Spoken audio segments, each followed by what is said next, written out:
নতুন করে বৃষ্টিতে উত্তর পূর্বাঞ্চলের 4 জেলায় হাওরের পানি বেড়েছে। নতুন করে ডুবেছে কয়েক হাজার হেক্টর জমির ধান। শেষ সময়ে ফসল হারিয়ে দিশেহারা কৃষক।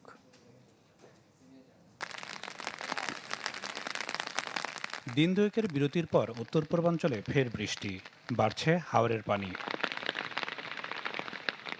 ব্রাহ্মণবাড়িয়ার নাসিরনগরে মেদির সহ কয়েকটি হাওরে নতুন করে তলিয়েছে 305 হেক্টর ফসলি জমি। তাই তো শেষ সম্বল বাঁচাতে কোমর কিংবা বুক সমান পানিতে নেমে ধান ঘরে তুলতে কৃষকের চেষ্টা। 16 ভাগের 4 ভাগ ধানও কাটা হয়েছে, সব পানির তলে। এই ধান যে আর কাটতে পারবো আমার মনে হয় না।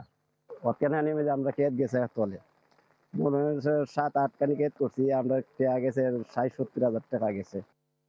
রাতভর বৃষ্টিতে বেড়েছে কিশোরগঞ্জের নদ নদীর পানিও। ডুবে থাকা ধান কাটতে বেগ পেতে হচ্ছে শ্রমিক সংকটে। কমর ভান্ডের মধ্যে আমরা ধান কাটে তুলতেছি, এরপরও কামলা পাইতেছি না ভাই তোলার মতো। 1500 টাকা রোজ দিতেছি, এরপরও কামলা নাই। আমরা এই টাকা ঋণ নিয়ে এই ফসল করছিলাম, অনেক ফসল তলিয়ে গেছে। এখন আমরা কিনে সরকার যদি আমরা কোনো সাহায্য দেয় তাহলে আমরা বাঁচতে পারবো। সুনামগঞ্জে নতুন করে জলাবদ্ধতার কবলে আরও 2000 হেক্টর জমির পাকা ধান। এতে চরম বিপাকে কৃষকরা। কাটা ধান মারাই ও শুকাতেও পোহাতে হচ্ছে দুর্ভোগ। বৃষ্টি না থাকায় নেত্রকোনায় কমতে শুরু করেছে নদ নদীর পানি। তবে এরই মধ্যে অনেকেরই নষ্ট হয়েছে পুরো বছরের খোরাক।